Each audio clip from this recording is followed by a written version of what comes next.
नमस्कार। मैं सर ए के Ranjan, director of the pragmatic classes.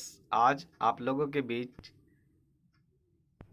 Matric result 2020 के जारी होने के बाद खुशी जाहिर करने आया हूं कि हमारी टीम के द्वारा किए गए साल भर के प्रयासों के बाद आज बहुत ही बड़ी सफलता हाथ लगी है कि हमारे छात्र 75% से भी अधिक छात्र आज सफल हुए हैं। और एक बड़ी बात यह है कि कुछ वैसे छात्र हमारे क्लासेस में पढ़ने आए हैं जो कि पिछले 4 वर्षों से असफल हो रहे थे, और उन 4 वर्षों में असफलता के बावजूद उनका यह प्रयास देखकर कि मैं सफल हो जाऊंगा या हो जाऊंगी, तो मुझे बहुत अच्छा लगा। और मैंने उनकी बातों को समझा, उनकी जो डर है उन डर को समझा कि क्या कैसे मैं एग्ज़ाम निकालूं। तो आइए हम इस वीडियो में बात करेंगे कि आखिर वो असफल विद्यार्थी सफल कैसे हो गया। सफलता का राज जानने के लिए वीडियो को आप अंत तक देखिए। वास्तव में असफल छात्र वह होता है जो सफल होने के लिए प्रयास करना छोड़ दे। परंतु उस छात्रा की मैं बात करता हूँ, नाम नहीं बताऊँगा। तो वो छात्रा जो है, उसके अंदर जो मैंने टैलेंट देखा, वो छुपा हुआ टैलेंट वो यह था कि वो बहुत ही अच्छी पेंटर थी। मतलब पेंटिंग बहुत अच्छा आता था उसको। ठीक है, उसका भाई भी पेंटिंग करता है, मूर्ति वगैरह बनाता है। तो इतनी अच्छी कलाकारी थी, बस थोड़ा सा दिक्कत यही हो रहा था कि वो उनकी शब्दों की लिखावट जो है, वो लिखने के बाद उनका स्पेलिंग मिस्टेक हो जा रहा था। तो मैंने बातों का समझा कि 4 साल हो रहे हैं और चौथी बार इस बार देनी है उसको मैट्रिक का परीक्षा, तो कैसे उसको पास कराएं। एक्चुअली मैं भी बीएड किया हुआ हूँ और सीटेट क्वालिफाइड हूँ। तो मैंने जितने भी एक्टिविटीज़ वहाँ पर अपने मतलब कि शिक्षण अध्ययन के दौरान किया कि बच्चों को कैसे पढ़ाया जाए, उनकी कमियों को कैसे दूर किया जाए, तो मैंने पूरा एफर्ट्स वहाँ पे लगा दिया। तो उस एफर्ट्स में देखिए अब कैसे बच्चा जो है वो फेल था और अब पास हो गया 4 साल के बाद। आप वीडियो को ध्यान से देखें, वो क्या महत्वपूर्ण बात थी। तो चलिए बात करते हैं सफलता के राज की। तो मैंने जब वो विद्यार्थी मेरे यहाँ एडमिशन लिया, वो आई थी जुलाई मंथ में पढ़ने, और परीक्षा आपका फरवरी में शुरू होना था। तो जुलाई से फरवरी जोड़ लीजिए, जुलाई, अगस्त, सितंबर, अक्टूबर, नवंबर, दिसंबर, यानी कि लगभग 6 महीने का समय था उसके पास। क्योंकि उसने कंपार्टमेंटल परीक्षा दिया और उसमें भी वो नाकाम रही। तो मैंने क्या किया, तो पहला चीज़ मैंने किया कि वो लिखती कैसी है, उसकी लिखने की शैली क्या है, वो मैंने सुधार करवाया। दूसरा पॉइंट था ऑब्जेक्टिव प्रश्न जो पिछले साल आ चुके थे, उन प्रश्नों को लेके और पिछले जितने आ चुके हैं यानी कि लगभग 2009 के बाद से, उन सभी का कलेक्शन मैंने लिया और उन सभी को उसे रोज़ पूछा जाता था। जैसे वो आती थी तो डेली कम से कम 50 ऑब्जेक्टिव उससे पूछना है, और उसके बाद उसके जवाब देने के बाद उसको क्लास में एंट्री होता था। तो ये बहुत ही अच्छा रहा। और अंत के समय में जो टेस्ट करवाया जाता था हमारी टीम के द्वारा सब्जेक्ट वाइज, पहले चैप्टर वाइज होता था, फिर मतलब सब्जेक्ट वाइज में ही चैप्टर वाइज किया जाता था, उसके बाद फिर टोटल ओवरऑल 100 मार्क्स का, मतलब जितना भी फुल मार्क्स है आपके सब्जेक्ट में, अगर साइंस है 80 मार्क्स का तो 80 मार्क्स का, तो उस आधार पर किया जाता था।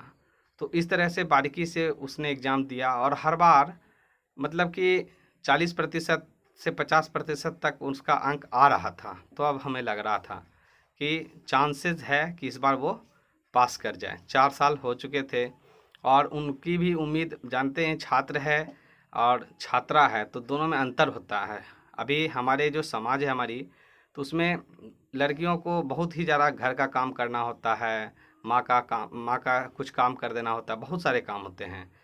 तो उन सभी कार्यों को देखते हुए वो जितने मनोयोगन से वो मन लगा कर पढ़ी, वो बहुत ही लाभदायक हुआ और इस बार वो सफल हो गई।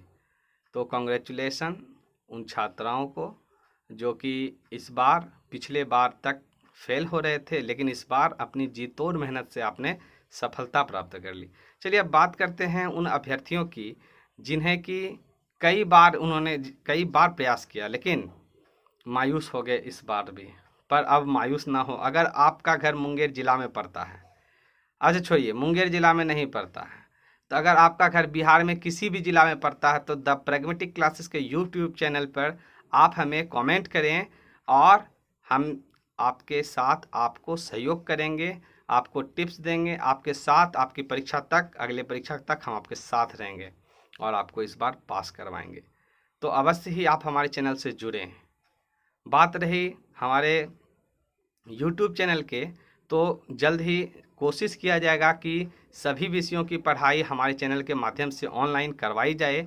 वैसे बहुत सारे ऐसे अभ्यर्थी हैं जो ऑनलाइन प्रिपरेशन करने में सुलभ नहीं है उनके लिए, क्योंकि मोबाइल अवेलेबल नहीं हो पाता है, मोबाइल रिचार्ज महंगा होता है। तो वैसे अभ्यर्थी भी हमें संपर्क करें, कोशिश किया जाएगा उसे मोबाइल अवेलेबल करवाने का और डेटा उपलब्ध कराने का, रिचार्ज करवाने का। जितना हो सकेगा हमारी टीम के द्वारा हम लोग करने के लिए तैयार हैं। तो चलिए वीडियो को आप अंत तक देखें और भी महत्वपूर्ण बातें। चलिए अब बात करते हैं उन अभ्यर्थियों की जिन्होंने प्रथम स्थान प्राप्त किया है इस बार के परीक्षा में। तो मैं आपको बतला दूं, सफलता की ये आपकी पहली सीढ़ी है, पहली सीढ़ी। और अगर आप सफल हो जाएं तो कभी भी अहंकार नहीं कीजिए। सफलता का जिसने अहंकार किया, समझ लीजिए उसके आगे का रास्ता जो है और भी कठिन हो गया। तो आप अब यह सोचिए कि हमें 3 स्ट्रीम, आप आगे जान रहे हैं 10वीं के बाद 3 स्ट्रीम है, जिसमें कि आर्ट्स, साइंस और कॉमर्स है इंटरमीडिएट के लिए, और एग्रीकल्चर फील्ड भी है, और कुछ कुछ वोकेशनल कोर्स वगैरह भी होते हैं। और इस सब के अलावे पॉलिटेक्निक में भी, आईटीआई में भी छात्र जानते हैं। तो अगर आपको लगता है कि आपको किस क्षेत्र में जाना चाहिए, जान रहे हैं आपका जो जनरेशन आ रहा है, जो इस वर्ष पास किए हैं और आज से लगभग 6 साल 7 साल पहले मैट्रिक पास किए हैं, तो उन अभ्यर्थियों के मन में यह बात आती है, उन स्टूडेंट्स के मन में, कि मैं जितना जल्दी हो सकूं जॉब ले लूं, क्योंकि रोज़गार की बहुत ही कमी है और सभी चाह रहे हैं कि मैं रोज़गार लूं। तो वैसी शिक्षा अब आपको आगे करनी चाहिए जिससे आपको रोज़गार मिले। तो रोज़गार पाने के लिए आप शिक्षा कहाँ से ग्रहण करेंगे, किस फील्ड में जाएंगे? वैसे तो सभी फील्ड में जिस भी फील्ड में आप मेहनत करें उस फील्ड में पैसा आएगा आपको। तो रोज़गार पाने के लिए आप अपने नंबर को देखें, आप अपने पास पड़ोस में जितने भी शिक्षक हैं उनसे मिलें, और अगर उनसे भी बात आपकी समझ में नहीं आती कि आगे क्या सब्जेक्ट लेना चाहिए, तो आप हमारे इस वीडियो में कमेंट बॉक्स में आके कमेंट कीजिए अपने प्रॉब्लम्स को, कि सर आगे मैं क्या करूं, मेरा इतना स्कोर है, मैं इस डिस्ट्रिक्ट से हूं, और आप हमें बतलाइए। आपको यथासंभव जितना जल्दी हो सके हम लोग, हमारी टीम के द्वारा आपको तुरंत आगे की रास्ते को बतलाया जाएगा कि सर आपके लिए ये उचित है, आप ये कीजिए। और फिर भी आपको हमारे गाइडलाइन दिए जाने के बाद आप अपने अभिभावकों से पहले पूछ लें, पूरी जानकारी ले लें उस सब्जेक्ट के बारे में, उस फील्ड के बारे में, और तभी आगे कुछ निर्णय करें। चलिए और भी कुछ महत्वपूर्ण बातें हैं, वीडियो को अंत तक देखें। बहुत सारे अभ्यर्थियों के मन में, स्टूडेंट्स के मन में यह भी सवाल आया होगा कि सर आप इंजीनियरिंग और मेडिकल लाइन का कुछ गप्पे नहीं किए। तो आप बता देते हैं आपको, इंजीनियरिंग और मेडिकल लाइन बहुत ही अच्छी लाइन है, लेकिन उसके लिए थोड़ा रकम ज़्यादा होना चाहिए, मतलब पैसा आपके पास होना चाहिए, तो भी आप तैयारी कर सकते हैं। ये फील्ड बहुत ही अच्छी। तो आप सभी अभ्यर्थी जो भी सब्जेक्ट चुन रहे हैं, आप हमें एक बार ज़रूर डिस्कस कर लें, ताकि आपको भविष्य में जाकर कोई यह दिक्कत ना हो कि मैंने गलत रास्ते को चुन लिया।